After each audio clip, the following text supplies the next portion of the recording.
তো ভারত যদি বাংলাদেশে আধিপত্যবাদ বিস্তার করতে চায়, বাংলাদেশের 18 কোটি জনগণ সেটা রুখে দেবে। ভারত যদি গৌর গোবিন্দের ভূমিকায় নামতে চায়, দেশের 18 কোটি মুসলমান শাহজালালের ভূমিকায় নামবে। বন্ধুত্ব ইজ ওয়েলকাম, দাদাগিরি নয়।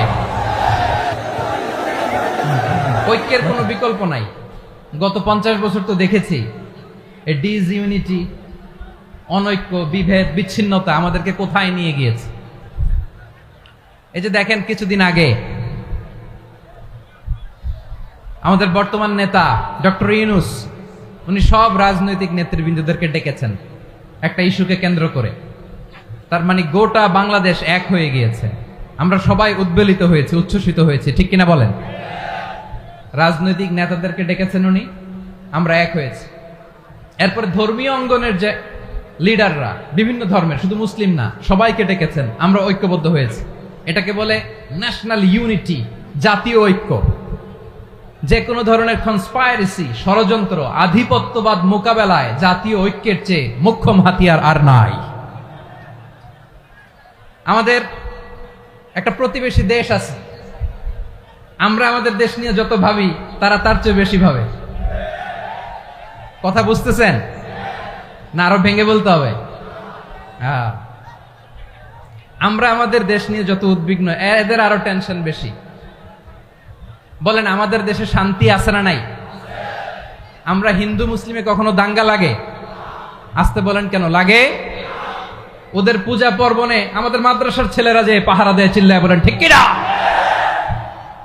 আমাদের তাফসির মাহফিলের সময় ওরা ডিস্টার্ব করেন, ঢোল বাজায় না।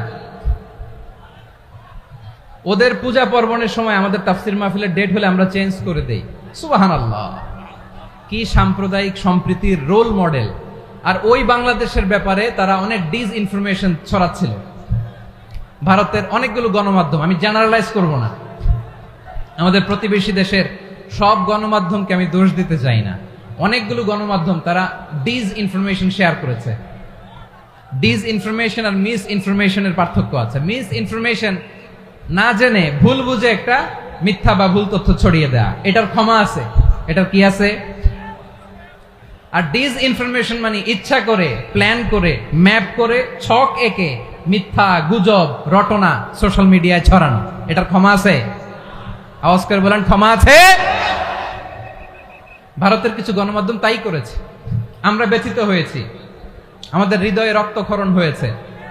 আমাদের প্রতিবেশী দেশকে বলতে চাই, আমাদের দেশ নিয়ে আপনাদের ভাবার দরকার নাই। নিজের চরকায় তেল দেন, নিজের দেশ নিয়ে ভাবেন। গত মাসের ভয়েস অফ আমেরিকার রিপোর্ট, বাংলাদেশে সংখ্যালঘু জনগোষ্ঠী আগের চেয়ে বেশি নিরাপত্তা পাচ্ছে। Report voice of America, Muslim report নাকি? মুসলিম জরিপ, ভয়েস অফ আমেরিকা। কথা বুঝে নাই বোধহয়। ভয়েস অফ আমেরিকা কি আমাদের রিপোর্ট? না, ভয়েস অফ আমেরিকার জরিপ, বাংলাদেশের সংখ্যালঘু জনগোষ্ঠী আগের চেয়ে ভালো নিরাপত্তা পাচ্ছে। শুধু এখানেই শেষ না, মাইক্রোসফটের একটা জরিপ শোনাই আপনাদেরকে। তারা সারা পৃথিবীতে গুজব, ভুয়া আর মিথ্যা নিউজ ছড়ানোতে কোন দেশ সেরা একটা রিপোর্ট করেছে। এর মধ্যে 1 নম্বরে এসেছে ভারতের নাম। মাইক্রোসফট তো মুসলমানরা চালায় না? কথা বোঝে নাই বোধহয়। প্রতিবেশী দেশকে বলবো, আপনারা নিজের চরকায় তেল দেন, আপনারাও শান্তিতে থাকেন, আমাদেরকেও শান্তিতে থাকতে দেন। সব চেঞ্জ করা যায়, প্রতিবেশী চেঞ্জ করা যায় না।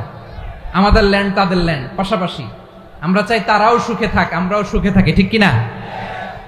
কিন্তু প্রতিবেশী হলে বন্ধুত্বপূর্ণ আচরণ করতে হয়। প্রতিবেশী যদি বন্ধু না হয়ে প্রভু হতে চায়, এরকম দানব প্রতিবেশী কেউ চায় না। ভারত যদি বন্ধুত্ব উপহার দেয়, আমরাও বন্ধুত্ব দিব। কি বলেন? তারা যদি বন্ধু সুলভ আচরণ করে, আমরাও বন্ধুত্ব উপহার দেব। কারণ আমাদের পররাষ্ট্র নীতি হচ্ছে সবার সাথে বন্ধুত্ব, কারোর সাথে বৈরিতা নয়। আলহামদুলিল্লাহ বলেন, কত চমৎকার পলিসি আমাদের। আমরা নির্বিবাদী, আমরা বাংলাদেশিরা শান্তিকামী। We are proud of that. এজন্য আমরা গর্ববোধ করি। আমাদের পররাষ্ট্র নীতি সবার সাথে বন্ধুত্ব, কারোর সাথে শত্রুতা নয়। তাই প্রতিবেশী দেশকে বলবো, আমার ভাইয়েরা, আপনারাও আমাদের ভাই, বন্ধুত্ব দিলে বন্ধুত্ব পাবেন। বন্ধুত্ব ইজ ওয়েলকাম, দাদাগিরি নয়। বন্ধুত্ব ওয়েলকাম, দাদাগিরি নয়, লাউড এন্ড ক্লিয়ার। ভারত যদি বন্ধুত্ব দেখায় বন্ধুত্ব পাবে, কিন্তু ভারত যদি বাংলাদেশে আধিপত্যবাদ বিস্তার করতে চায়, বাংলাদেশের 18 কোটি জনগণ সেটা রুখে দেবে। ভারত যদি গৌর গোবিন্দের ভূমিকায় নামতে চায়, দেশের 18 কোটি মুসলমান শাহজালালের ভূমিকায় নামবে। প্রিয় ভাইয়েরা, আমরা বন্ধুত্বে বিশ্বাসী, শত্রুতায় নয়, ঠিক কিনা বলেন? আল্লাহ আমাদেরকে বোঝার তৌফিক দান করুক। তাহলে এই যে তারা বলেছে এদেশে সংখ্যালঘুরা কষ্টে আছে, দুঃখে আছে, এটা কি ঠিক? বলেন, এটা কি ঠিক? না, তারা ডিস ইনফরমেশন শেয়ার করেছে, এটা ঠিক নয়। আমার প্রতিবেশী বন্ধু রাষ্ট্রকে বলবো, আপনারা এটা করবেন না, এটা করবেন না। আমরা শান্তিতে আছি, আপনারাও শান্তিতে থাকেন, আমাদেরকেও শান্তিতে থাকতে দেন। এই যে চিটাগাংয়ের অ্যাডভোকেট আলিফ হত্যাকাণ্ডে গোটা বাংলাদেশ আমরা ধৈর্যের পরাকাষ্ঠা দেখিয়েছে, চিল্লায় বলেন ঠিক কিনা? আমাদের নেতা আমাদেরকে ডেকেছে, আমরা শান্ত থেকেছি। আমরা শান্ত থাকতে চাই, আমরা ঐক্যবদ্ধ থাকতে চাই। যে কোনো ষড়যন্ত্র রুখে দেওয়ার জন্য ঐক্যবদ্ধ প্রচেষ্টার কোনো বিকল্প নাই। এবার আওয়াজ করে পেকুয়ার ভাইয়েরা বলেন, আমরা ঐক্যবদ্ধ জীবনযাপন করতে চাই কি চাই না?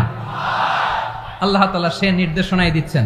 আল্লাহ তাআলা ইরশাদ করছেন, ওয়া'তাসিমু বিহাবলিল্লাহি জামিআন ওয়া লা তাফাররাকু ওয়াযকুরু নি'মাতাল্লাহি আলাইকুম إذ كنتم أعداء فألف بين قلوبكم فأصبحتم بنعمته إخوانا وكنتم على حفرة من النار فأنقذكم منها كذلك يبين الله لكم آياته لعلكم تهتدون الله أكبر পড়েন।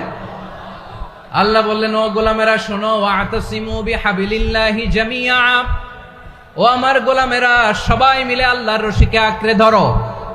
আল্লাহর রশি হলো ইসলাম, আল্লাহর রশি হলো কোরআন। আল্লাহ বললেন, কোরআনকে আঁকড়ে ধরো, ইসলামকে আঁকড়ে ধরো। একা একা আঁকড়ে ধরলে চলবে না, জামিআ, সবাই মিলে আঁকড়ে ধরো। এই আদেশটা আমাদের জন্য দান করেছেন কে? আল্লাহ তাআলার নির্দেশ, ওয়াতাসিমু বিহাবলিল্লাহি জামিআ, সবাই মিলে আল্লাহর রশিকে আঁকড়ে ধরো। হাবলুল্লাহ মানে আল্লাহর রশি। হাবলুল্লাহ মানে কি? রশি। এই হাবলুল্লাহ আল্লাহর রশি বা আল্লাহর রজ্জু দ্বারা উদ্দেশ্য হচ্ছে ইসলাম। আল্লাহর রশি দ্বারা উদ্দেশ্য কি? তাফসিরে অনেক ব্যাখ্যা এসেছে। এরকম পরিস্থিতিতে তাফসিরের সূক্ষ্ম সূক্ষ্ম বিষয়গুলো আমরা শোনাতে চাই, কিন্তু পরিবেশ হয়ে ওঠে না। আল্লাহর রজ্জু বা আল্লাহর রশি দ্বারা উদ্দেশ্য হচ্ছে ইসলাম। আল্লাহর রজ্জু বা আল্লাহর রশি দ্বারা উদ্দেশ্য হচ্ছে কোরআন, কারণ কোরআন আমাদেরকে ঐক্যবদ্ধ করে, ইসলাম আমাদেরকে ঐক্যবদ্ধ করে। চিল্লায় বলেন ঠিক কিনা? এজন্য আল্লাহ বললেন, তোমরা আমার রশিকে আঁকড়ে ধরো, বিচ্ছিন্ন হয়ে না। আমার দেয়া নেয়ামতগুলো স্মরণ করো। যখন তোমরা ছিলে শত্রু, তোমাদের মধ্যে হৃদয়ে আমি আল্লাহ ভালোবাসা ঢেলে দিলাম, ফলে তোমরা সবাই ভাই ভাই হয়ে গেলে। তোমরা সবাই ছিলে জাহান্নামের কিনারায়, জ্বলন্ত অগ্নিকাণ্ডের পাশে। আমি আল্লাহ দয়া করে ঈমানের বদৌলতে তোমাদেরকে আগুন থেকে ফেরালাম। আমি আল্লাহ দয়া করে তোমাদেরকে জান্নাতের পথ দেখিয়ে দিলাম। সুবহানাল্লাহ পড়েন। এমন পথ দেখালাম যেই পথ তোমাদেরকে জান্নাতে নিয়ে যাবে, পথের দিশা তোমরা পাবে। লাআল্লাকুম তাহতাদুন। প্রিয় ভাইরা, তাহলে আমাদের যে ঐক্যবদ্ধ থাকতে হবে, এই নির্দেশটা কার? নাকি মন মতো আমি বানায় বলতেছি? আওয়াজ করে বলুন, নির্দেশটা কার? আল্লাহ। তাহলে আমাদেরকে ঐক্যবদ্ধ জীবন যাপন করতে হবে। প্রিয় ভাইরা, ইসলাম আমাদেরকে ঐক্যবদ্ধ করে। ইসলাম আমাদেরকে কি করে? সংঘবদ্ধ করে, ঐক্যবদ্ধ করে। বিচ্ছিন্ন হওয়া যাবে না। বিরোধ, বিচ্ছিন্নতা, মতানৈক্য, এগুলো আমাদেরকে ধ্বংস করে, আমাদেরকে দুর্বল করে। আর আমাদের ঐক্যবদ্ধ প্রচেষ্টা আমাদেরকে বিজয়ের দিকে এক ধাপ এগিয়ে নেয়। চিল্লায় বলেন ঠিক কিনা?